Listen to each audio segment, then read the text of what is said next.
नमस्कार, बहुत स्वागत है आप सभी का डिजिटल प्लेटफॉर्म पे। मैं हूं आपके साथ अमृता गर्ग और मेरे साथ मेरे वरिष्ठ सहयोगी सुमित। और आज हम जिस मुद्दे पर बात करेंगे, मुद्दा दलाई लामा और उनके उत्तराधिकारी का है। और ये मुद्दा लगातार सुर्खियों में इसलिए बना हुआ है क्योंकि एक के बाद एक ऐसे इवेंट्स भी सामने आते रहे हैं बीते कुछ दिनों में। और अब जो है वो दलाई लामा का एक रिसेंट जो उन्होंने बयान कह सकते हैं और जो रिसेंट स्टेटमेंट कह सकते हैं, जो उन्होंने ये कह दिया है कि जो अगले उत्तराधिकारी होंगे उसको खोजना, उसको मान्यता देना, ये बौद्ध धर्म के जो रीति रिवाज हैं और जो तिब्बत में जिस तरीके से उसको फॉलो किया जाता रहा है वैसा होगा। इसमें कोई भी राजनीतिक हस्तक्षेप नहीं होगा। लेकिन इस बात के बाद से चीन जो है वो बौखला गया है। हालांकि मौजूदा दलाई लामा की बात करें तो जब सरकार के विरुद्ध चीन में एक बड़ा रोष व्यक्त किया गया, एक ऐसा प्रदर्शन हुआ जो सफल नहीं हुआ, तो उसके बाद से उन्होंने भारत में जो है वो अपना स्थान लिया। और अभी भी जो है यहीं से तमाम जो कार्य हैं वो पूर्ण होते हैं और तिब्बत से। तो ये तमाम चीज़ें हैं और इस मुद्दे को लेकर अब चीन बौखला गया है।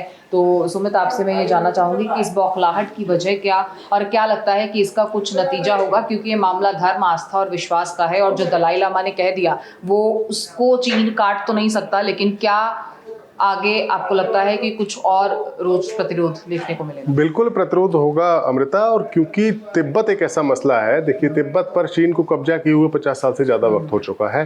दलाई लामा 1959 में भारत में आ गए थे, तिब्बत पर चीन का कब्जा हो चुका था। लेकिन और तिब्बत पर कब्जे को चीन ने बहुत ज़्यादा मजबूत भी बनाया है। और जहाँ तक तिब्बत में जो तिब्बत के मूल तिब्बत के निवासी हैं, बौद्ध लोग हैं, उनसे ज़्यादा चीन ने अपने जो हान जो लोग हैं, मूल चीनी लोग हैं, उनको वहाँ बसा दिया गया है। तो एक तरीके से जिनकी ज़मीन थी उनको अल्पसंख्यक बना दिया। लेकिन अभी भी तिब्बत पर चीन के कब्जे को मान्यता नहीं मिलती है वैश्विक स्तर पर। वैसे डिप्लोमेटिकली लोग मानते हैं, वन चाइना पॉलिसी को मानते हैं, लेकिन फिर भी ये एक बात रहती है कि हाँ, चाइना ने तिब्बत पर कब्जा किया। और उस प्रतिरोध का एक ही प्रतीक है, वो प्रतीक है दलाई लामा।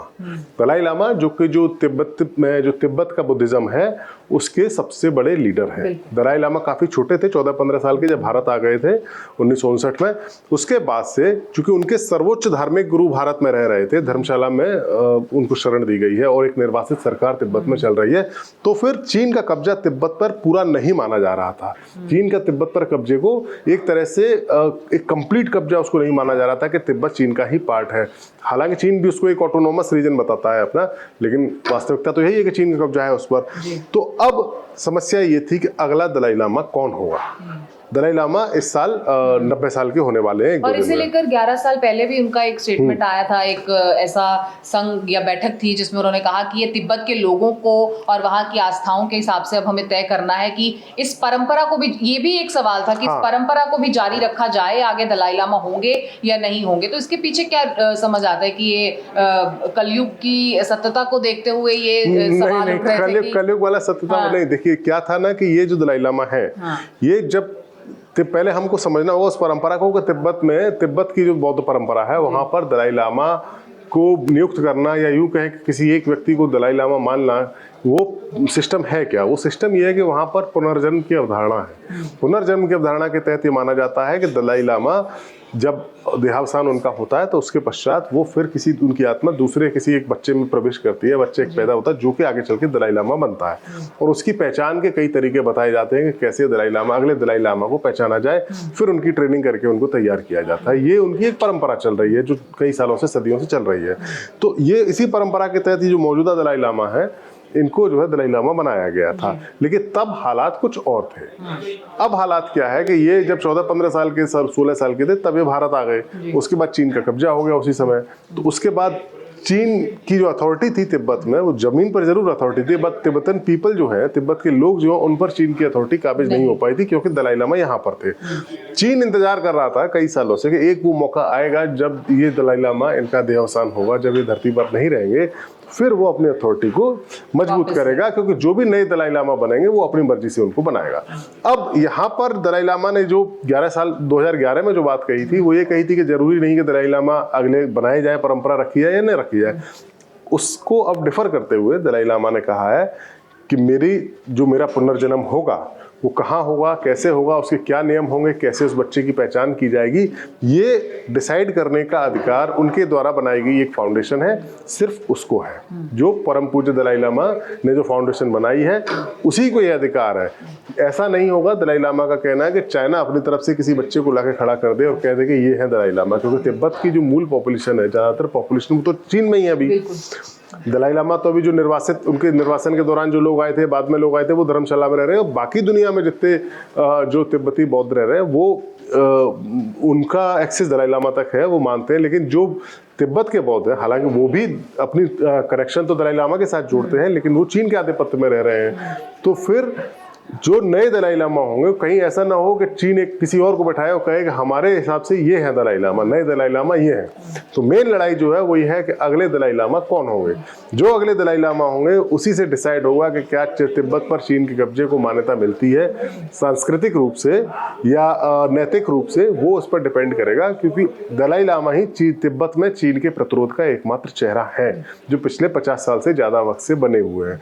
तो फिर अब जो रूल बनाएंगे, अब चीन की तरफ से रिएक्शन आ चुका है इसमें, चीन की तरफ से रिएक्शन आ चुका है कि जो भी दलाई लामा होगा नया, उनको हमारी सरकार की मान्यता की आवश्यकता होगी। आप देखिए जो एक्टिविटीज चल रही है, कुछ दिन पहले चीन में भी एक जो तिब्बतन जो बुद्धिज्म है, उनके और भी धार्मिक गुरु चीन में रहते हैं, शी जिनपिंग ने उनसे मुलाकात भी की थी।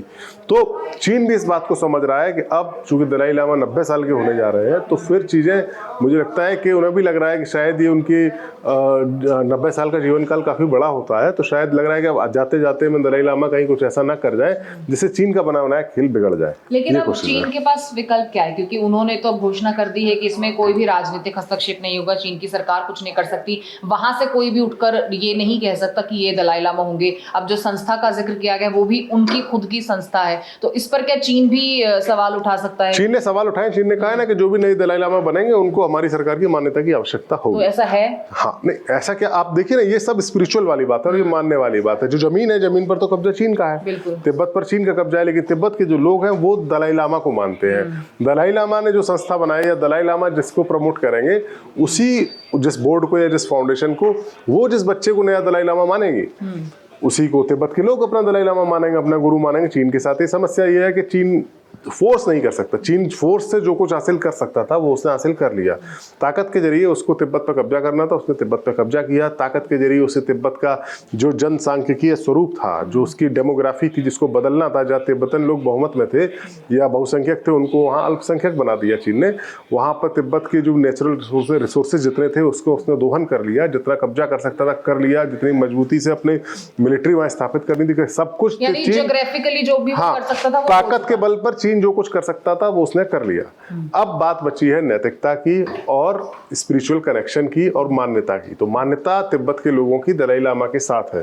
दलाई लामा जैसे चाहेंगे या जैसे जो जिस सिस्टम के तहत चाहेंगे कि जिस सिस्टम के तहत अगला दलाई लामा जिनको चुना जाए, वो दलाई लामा पहले भी कह चुके हैं कि उनका जो अगला पुनर्जन्म होगा, जो अगले दलाई लामा होंगे, वो एक फ्री वर्ल्ड में पैदा होंगे। फ्री वर्ल्ड मतलब चाइना को फ्री वर्ल्ड नहीं माना जाता है, वहां पर बहुत सारी बंदिशें हैं। फ्री वर्ल्ड में पैदा होंगे, हो सकता है भारत में पैदा हो, कि एक दलाई लामा ऐसे रहे हैं जो भारत के तवांग में पैदा हुए थे।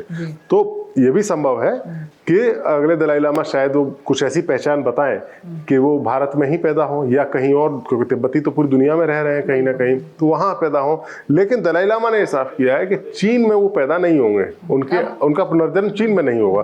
ये मान्यता ही है। ये लोगों को कलयुग, आप जो बात करी थी, लोगों को तो ये बात अजीब सी लग सकती है, लेकिन चूंकि ये तो स्पिरिचुअल बातें हैं, लोग अपनी मान्यता से ही सब कुछ डिसाइड होता है, लोग अपनी मान्यता में बहुत पक्के होते हैं। तो जो तिब्बत का जो बुद्धिज्म है उसकी मान्यता यही है।